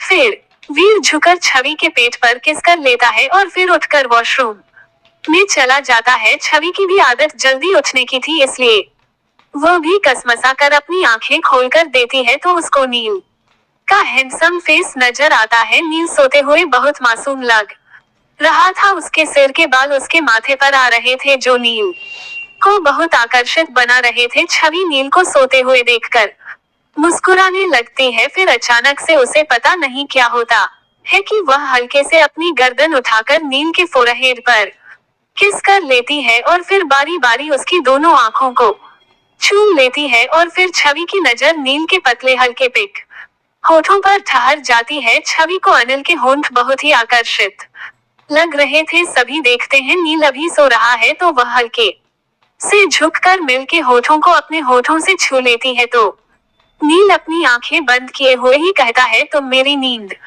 में होने का फायदा उठा रही हो। नील के इस तरह खाने से छवि हड़बड़ा जाती है और वह नील की बहू से छूटने की कोशिश करने लगती है तो नील अपनी आंखें खोलकर छवि को और अपनी बाहों में कसकर जकड़ लेता है और खुद उसके ऊपर आ जाता है। ऐसा करते वक्त अनिल इस बात का पूरा ख्याल रखना है कि छवि के पेट पर जरा सा भी उसका वजन न हो। तुम ये क्या कर रही थी? तभी अपनी नजरें चुराते हुए आप जाग रहे थे। नींद नहीं, मैं तो सो रहा था। तुम्हारी किस करने से मेरी नींद खुल गई। चलो अब जल्दी से मुझे गुड मॉर्निंग विश करो। छवि गुड मॉर्निंग नील। नील ऐसे नहीं, अभी जैसे तुम मुझे किस कारक रही थी वैसे किस करते हुए गुड मॉर्निंग विश करो। छवि नहीं, मैं ऐसा कुछ नहीं करने वाली। ठीक है तो फिर मैं तब तक तुम्हें नहीं छोड़ूंगा जब तक तुम मुझे गुड मॉर्निंग की नहीं देती। छवि नींद प्लीज छोड़िए ना। नहीं, जब तक तुम मुझे की नहीं करोगी तब तक मैं नहीं छोड़ने वाला। नील की प्यार भरी धमकी सुनकर छवि जल्दी से मिलाकर बालों पर किस कर देती है और कहती है, को मैंने आपको किस कर दिया? आप मुझे छोड़ दीजिए। नील अपना मुंह बनाकर अपने होठों की तरफ इशारा करता है। मैं तुमसे यहाँ किस मांग रहा हूँ, गालों पर नहीं, मुझे मेरे होठों पर किस करो। मुझे यह नहीं होगा।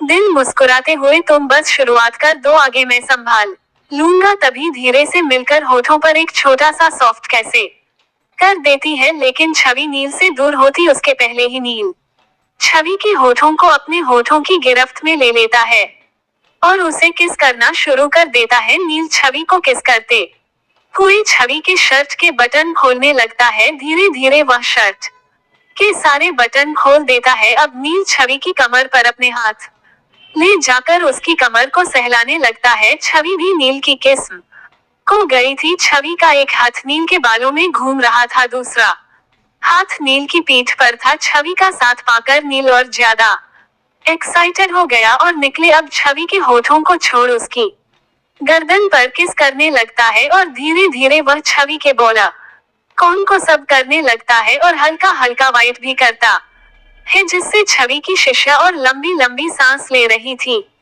नील जब छवि के पेट पर किस करने लगता, छवि को एहसास होता है कि मिल तो उसे छोड़ ही नहीं रहा, तो वह नील का ध्यान भटकने के लिए जोर से चिल्लाकर कहती है, नील मुझे बहुत दर्द हो रहा है। छवि के इस तरह चिल्लाने से मिल किस करते हुए रुक जाता है और एकदम से पानी होने लगता है और वह छवि से कहता है, क्या हुआ छवि, कहाँ दर्द हो रहा है तुम्हें? मैं अभी डॉक्टर को कॉल करता हूँ। सभी देखते हैं कि उसे पर से नील की पकड़ ढीली हो गई है तो वह इसका फायदा उठाकर नील को एकदम से धक्का दे देती है। छवि के धक्का देने से नील साइड बेड पर गिर जाता है और छवि जल्दी से खड़ी हो जाती है और नील को चढ़कर वॉशरूम में भाग जाती है और वॉशरूम का गेट अंदर से लगा लेती है। नील हैरानी से अपनी आंखें बड़ी करके छवि को देख रहा था कि किस तरह छवि उसके साथ मजाक करके और फिर उसे चढ़ाकर वॉशरूम में भाग गई। नींद फिर मुस्कुराते हुए कहता है, मेरे साथ मजाक करके ये तुमने अच्छा नहीं किया। अच्छा भी, मुझे तो बच गई, लेकिन भाई से कैसे बचोगे? इतना कहकर मेल फिर से बेड पर पेट के बाल सो जाता है। तभी वो सुनकर गेट अंदर से लगाकर अपनी पीठ गेट से टिककर अपनी आंखें बंद करके लंबी लंबी सांस लेने लगती है। सभी के साथ के सारे बटन खुले हुए थे, जिससे उसका ब्रेस्ट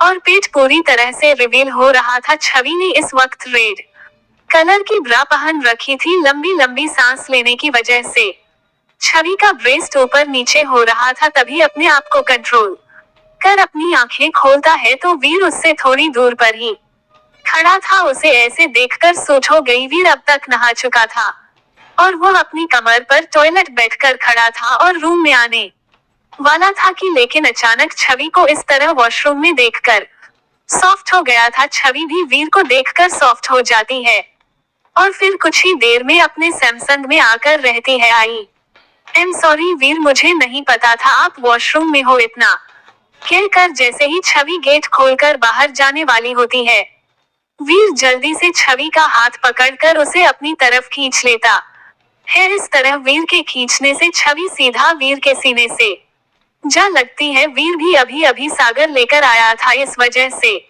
उसकी बॉडी पर पानी की बूंदें अभी फिसल रही थी। वह उसकी बॉडी को और भी आकर्षित बना रही थी। तभी अब ध्यान से वीर को देती है तो वह सिर्फ टॉवल में था। तभी जल्दी से वीर से दूर होकर अपनी आंखों पर हाथ रख लेती है और कहती है, वीर अपने कपड़े नहीं पहनी है, ये सभी को अपने करीब करते हुए तुम मुझसे प्यार करती हो ना? छवि अपनी आंखों पर हाथ रखते हुए कहती है, हाँ। वीर छवि की आंखों पर से उसके हाथों को हटाते हुए कहता है, तो फिर शर्मा क्यों रही हो? तुम्हें हक है मुझे इस तरह देखने का। तभी आपने गेट अंदर से लोगों को क्यों नहीं किया? अगर आप लोग करते तो मैं अंदर आता ही नहीं। वीर कोई बात नहीं मेरी जान, तुम्हारे अंदर आने से मुझे कोई एतराज नहीं है, और वैसे भी मैं आज तक कभी वॉशरूम का गेट अंदर से लोग नहीं किया। सभी को अब एहसास होता है कि वह दोनों किस पोजीशन में खड़े हैं, और छवि के दोनों हाथ वीर के कंधों पर थे और उन दोनों का सीन आपस में सटा हुआ था।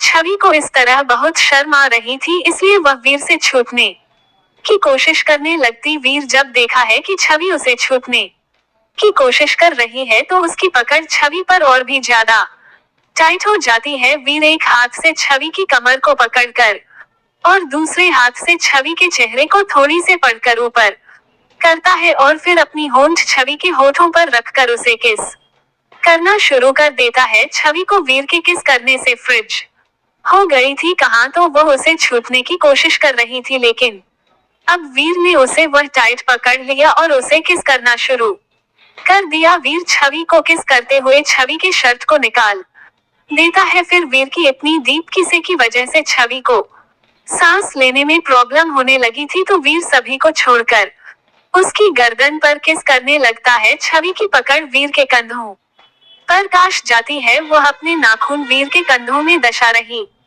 थी, लेकिन इससे वीर को कोई फर्क नहीं पड़ रहा था। छवि के इस तरह करने से वीर को और ज्यादा एक्साइटेड हो रहा था।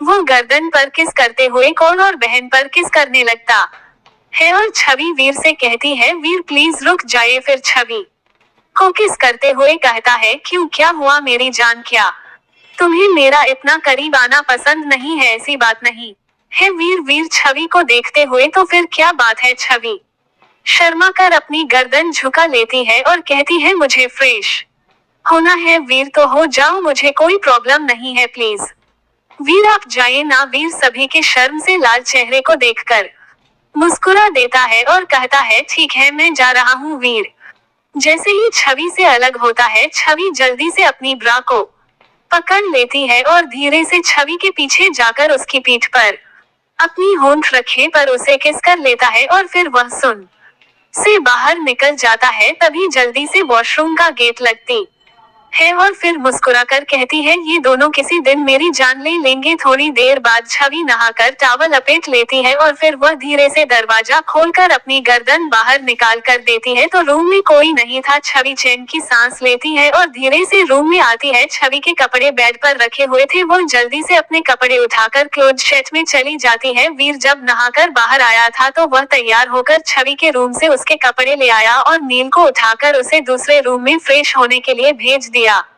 कहानी में आगे क्या होगा जानने के लिए मेरे साथ बने रहिए। सुबह डाइनिंग हॉल में नाश्ते के लिए नील और वीर छवि का इंतजार कर रहे थे। नंदिनी अपनी भाइयों को छवि की इतनी केयर करते हुए देखते हैं तो वह सॉफ्ट हो जाती है, क्योंकि आज तक कोई भी लड़की उसके भाइयों के इतने करीब नहीं थी। छवि ऐसी पहली लड़की है जो उसके भाइयों की इतने करीब है। नंदिनी उन तीनों को खुश देखकर मुस्कुरा देती है और अपने नाश्ता करने लगती है। देविका का, आंटी बेबी जी अब आपकी तबीयत कैसी है? मैं ठीक हूँ आंटी, छवि मुस्कुराते हुए देखे आंटी भी मुस्कुरा देती है। नंदिनी, वीर भाई, माँ ने मुझे बताया था कि छवि भी मेरे साथ कॉलेज जाने वाली है, तो हम कब से कॉलेज जाना स्टार्ट करेंगे? वीर, जो भी फॉर्मेलिटी थी वह सब पूरी हो चुकी है। 2 दिन के बाद तुम दोनों कॉलेज जाना है। देविका, आंटी लेकिन बच्चे की तो प्रेग्नेंट है, वह ऐसी हालत में कॉलेज कैसे जा सकती है? नील, तो क्या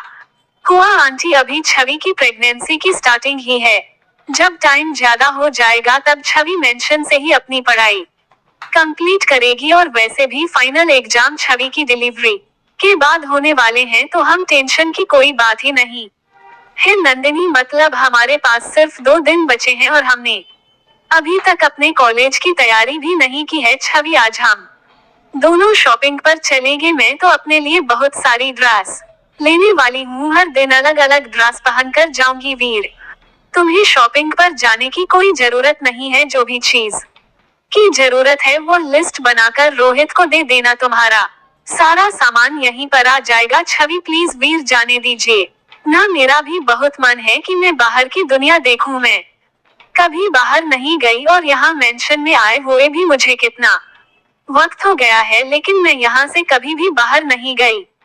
छवि यह सब बहुत ही मासूमियत से बोल रही थी। वीर छवि की मासूमियत देखकर मुस्कुरा देता है। ठीक है, लेकिन तुम अकेले नहीं जाओगी? वीर आगे कुछ कहता, नंदिनी बीच में बोल पड़ती है, भाई 2 लोग कभी अकेले नहीं होते। छवि और मैं हम दोनों जाने वाले हैं, कहीं ऐसा तो नहीं है आप सिर्फ छवि को भेज रहे हो और मुझे नहीं? वीर हल्के गुस्से में पहले बात पूरी सुना करो फिर बोला करो। सॉरी भाई। वीर तुम्हारे साथ रोहित और कुछ बॉडीगार्ड से भी जाएंगे और ज्यादा टाइम वेस्ट मत करना, जल्दी घर आने की कोशिश करना। रोहित और बॉडीगार्ड्स का नाम सुनकर नंदिनी का मुंह बन जाता है तो वह वीर से कहती है, भाई ये बॉडीगार्ड को भेजना जरूरी है हमारे साथ, इतना शो ऑफ करने की क्या जरूरत है? नील बॉडीगार्ड तुम्हारी सेफ्टी के लिए है गुड़िया, कोई शो ऑफ के लिए नहीं। हम किसी भी बात का कोई रिस्क नहीं ले सकते, हमारे इस कहानी दुश्मन है जो छुपकर वार करते हैं, इसलिए बॉडीगार्ड्स तो तुम्हारे साथ जाएंगे और तुम इसकी फिक्र मत करो, किसी को भी इस बात की भनक नहीं होगी कि तुम्हारे साथ बॉडीगार्ड है। नंदिनी ठीक है, जैसी आपकी मर्जी, लेकिन रोहित को क्यों भेज रहे हो हमारे साथ? आपके ऑफिस में उसकी कितनी जरूरत होगी ना, उसकी जगह आप किसी और को हमारे साथ भेज दो, फिर थोड़ा रुक कर शक्ति को भेज दो हमारे साथ, वह तो आपके ऑफिस का काम भी नहीं करता। वीर जो काम रोहित करता है उससे कहीं ज्यादा इम्पोर्टेंट काम शक्ति करता है, और वैसे भी आज शक्ति बिल्कुल भी फ्री नहीं है, इसलिए वो तुम्हारे साथ नहीं जा सकता। नंदिनी अपने मन में पता नहीं ऐसा कौन सा काम करता है, मुझे तो आज तक पता नहीं चला कि शक्ति आखिर काम क्या करता है, इसी से ही पूछना पड़ेगा। नील छवि तुम भी अपने पसंद की अच्छी सी ड्रेस ले लेना और कॉलेज के लिए जो भी सामान की जरूरत हो वह भी ले लेना। छवि हाँ ठीक है नंदिनी, आप फिक्र मत कीजिए, अनिल भाई मेरा रहूंगी ना आपकी छवि के साथ में, आपकी छवि को अच्छे से शॉपिंग करवा दूंगी। नंदिनी की बात सुनकर सभी मुस्कुरा देते हैं। थोड़ी देर में सभी नाश्ता हो जाता है। वीर और नील अपने ऑफिस के लिए निकल जाते हैं। दोस्तों, आप हमारी वीडियो को लाइक और सब्सक्राइब नहीं करते हैं, प्लीज लाइक और सब्सक्राइब कर दिया कीजिए, इससे हमें अच्छा लगता है कि आपको हमारी वीडियो पसंद आई और इसी तरह हम और भी अच्छी स्टोरी आपके लिए आगे भी लाते रहेंगे। एपिसोड में लगातार बने रहने के लिए चैनल को लाइक और सब्सक्राइब कर लीजिए।